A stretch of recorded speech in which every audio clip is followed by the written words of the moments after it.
Hello, this is Rodney and Crystal Kellum doing a rebroadcast of our journey, of our story, sharing with everybody that's opted in, who said they're going to tell us more Tell us about your more about journey. your journey. And if you And stay if to you the stay end, to we're the going to end, we're going show to show you and you and tell tell you you some some of of the the things things that that we we use use to to heal heal our our own own daughter daughter. from infantile spasms.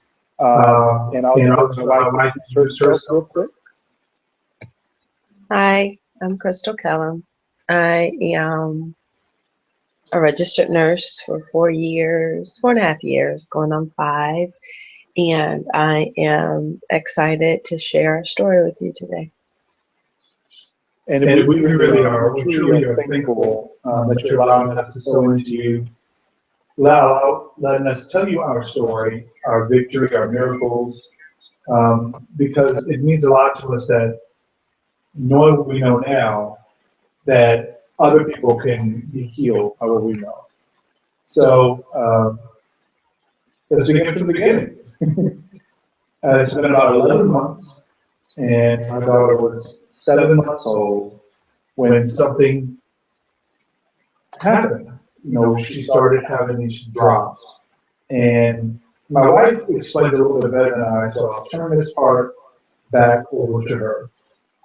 We were, I was dressing her for a normal day, and she was lying on the bed, and she started to do a grunt and a double over kind of thing where she brought her knees to her chest and just grunted. And as she finished doing that, she would yell or belt out and cry. And so I thought it was probably gas or something like that. So I didn't think much of it, but it would happen in clusters. It would happen a little bit, um, like a second, and then she would scream, and then there'll be a pause, and then she'll do the same thing again. So took her to, well, I was working for the pediatrician that we went to at the time, and just explained to them the symptoms. And they basically said it could be gas, so gave her a prescription for gas, reflux actually. And I never got a chance to fill it because that was, I believe, a Friday. And that weekend, she didn't have any of those episodes of where she doubled over and pulled her knees to chest and cried. So it started back again that Monday, and it was more concerning because it happened consistently in a 3-minute span. So she would have a those spasms, and there would be a break, but it lasted for 2 to 3 minutes. So I said, no, something doesn't seem right. And I told my best friend, I said, this doesn't look like gas to me. I've seen many reflux babies, and this doesn't look like it. So it was concerning. So I mentioned it to another pediatrician that worked in the practice as well, and kind of chalked it up to possibly an allergy or, again, reflux. Let's try the medication. So that Tuesday, February, I believe it was the 24th, I believe it was that a Tuesday. My dates may be off, but it was a Tuesday. And my best friend called and said that Robin wasn't doing well, that she was having more of those spasms, but she was lethargic, very hard to arouse, and she actually had an episode of vomiting. And after that vomiting, she just was very difficult to arouse. So I alerted my pediatrician, and she said, bring her in. So my best friend brought her in, and I looked at her, and she just didn't look the same. Something didn't look right, and she started doing a couple of those, what we now know as if they were infantile spasms, in the doctor's office. And the doctor immediately said, I think that's infantile spasms. Go to the ER now. So me and my best friend and I, excuse me, got Robin together, and we drove to the ER, and I spent 3 nights in the ER. She had MRIs done, CAT scans done, and basically the doctors in the hospital went on our video, because even in the hospital she didn't do it as much, but they wanted to see what it looked like. And that's how she was diagnosed, and go from there. And so our journey begins to healing. Of course, it started with knowing what was going on with our daughter, and it was a very difficult time.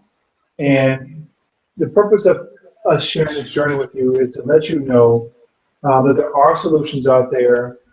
There are alternatives to traditional drugs, pharmaceutical drugs. There's treatments out there. And as we get into this, I want to give a disclaimer. We're not guaranteeing any miracle cures. We're not physicians. We're just telling you our experience, our journey, and what works for us and that we believe work for other people. I know that we have viewers that have heart issues, organ issues, brain issues, and what we've learned during the transition from Robin's diagnosis to healing is that there's a solution for every single one of you. And so as we got the diagnosis and we began the trial, the treatments and the EEGs and the nights in the hospital and the injections in her legs with steroids and epilepsy medicine, just praying and not seeing that instant healing that we were expecting. We learned a lot during this time. We were tried in our faith. And as I show you this little graphic, she is spasm-free as of November 19th of 2015. So we went from using steroids and epilepsy medicine and seeing no real change when we were no ending of her spasms. She had a couple days where spasms ended with the steroid, but then they returned. And so, getting down to it, we were just willing and asking God to show us what the solution was. Because we were seeing side effects of the prescription medications more so than results of the prescription medication. And when we mentioned it to the neurologist, what we were starting to see, it was, let's increase the dose. So we're increasing the dose and we're still not seeing anything different. If anything, we're seeing other, like I said, side effects, or the medications that she was taking or reacting to each other. Who knows? But we weren't seeing the significance of that medication because it was stated that she wasn't having seizure activity per her EEG, but we were on anti-seizure medication. So math brain of mine and mommy of mine was like, well, if it's not characterized as that, why are we giving her anti of that medication? So just questioned it, and that's where we were at that point of, God, show us what we need to do next, because this isn't it. There has to be something else out there for us to help our daughter. And so this portion of this webinar, this video, we're going to be careful in what we tell you, because we're only going to reveal the true deep secrets.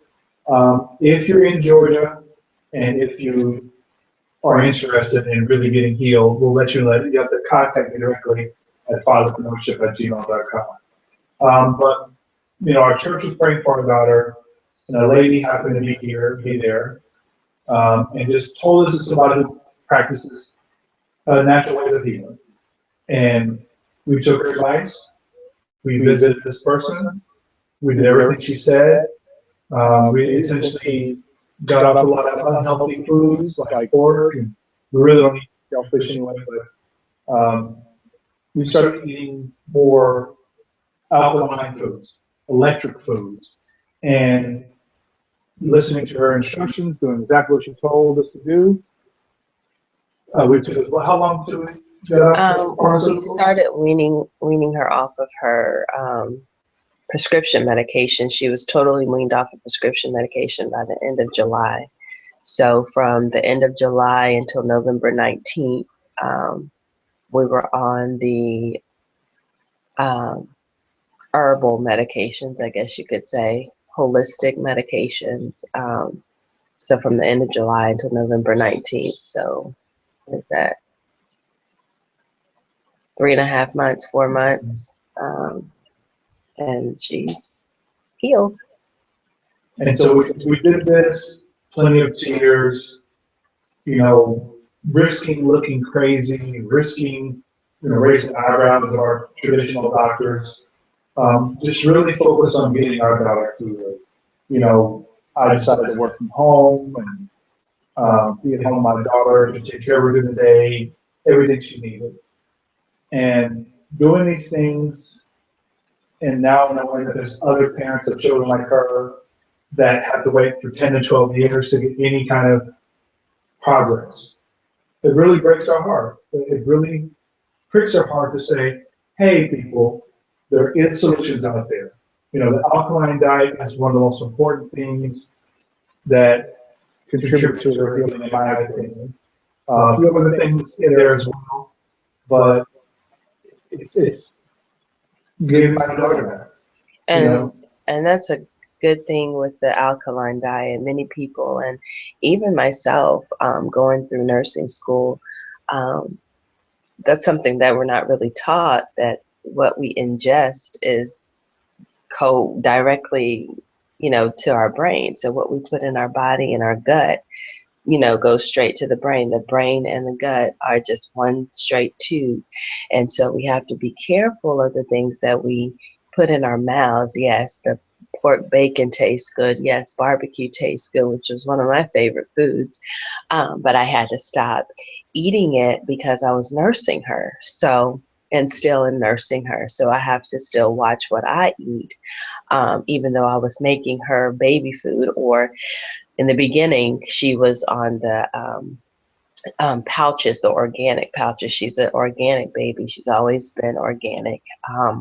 But I started making her foods because if you look at the back of those little things, sometimes there are different additives and things of that nature that shouldn't be there.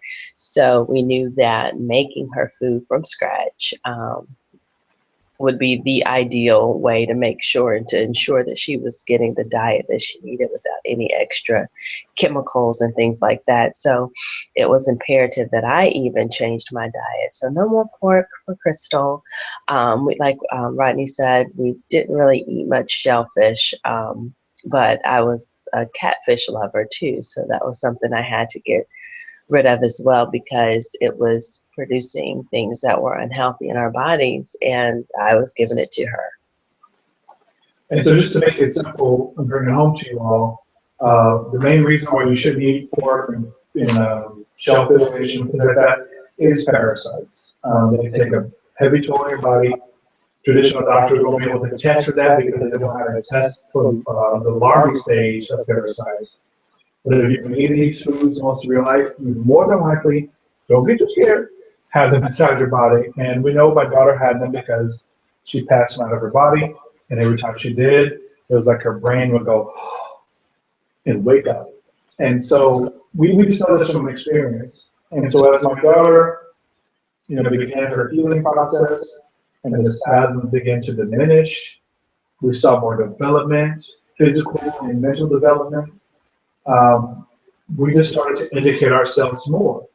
And I actually got my wife on some of the same medications because she was always tired, aches and pains.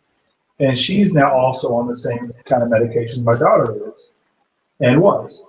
So if you're watching this on the blog, there's actually a link above this video to get access to a site that will give you access to some of the same medications we're using right now in our household. I highly recommend using them.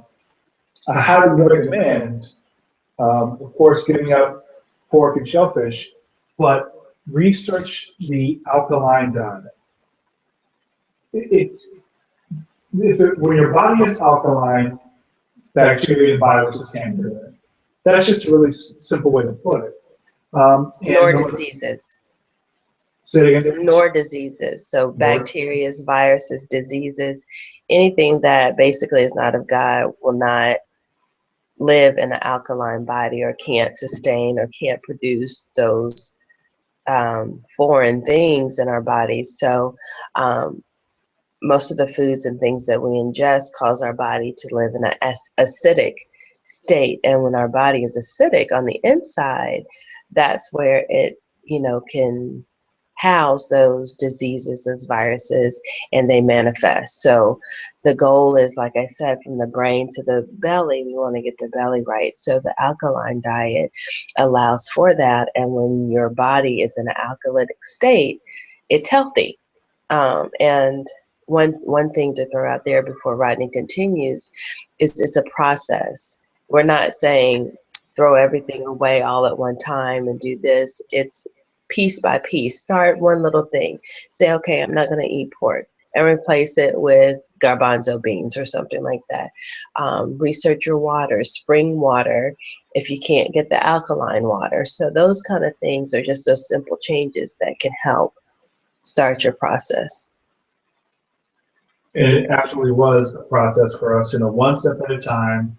We didn't all of a sudden go cold turkey and all the things we liked, but as we learned, we implemented.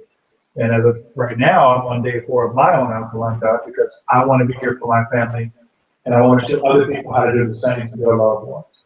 So again, there's a link above. If you're watching this on the blog, through my list, you're going to get a link to replay. And my daughter has now been spasm-free since November 19th. We're just now deciding to tell our story because we're first and foremost we're believers in God. We follow Christ. We believe it's a duty to do these things, but we really want to see people live their best lives. We're tired of seeing people sick, diseased, always having an issue going to the doctor, not living their best life. And so we're going to say to you, go alkaline. We're going to say to you, thank you for your most valuable commodity on earth, which is your time, because once you give it away, you never get it back. Stay tuned to this blog. Stay tuned to myself and my wife for interviews, for articles, for write-ups on information on how to get yourself alkaline, how to get healed, not just treat a symptom, but heal your body from inside out. God bless you. See you next time. Bye-bye.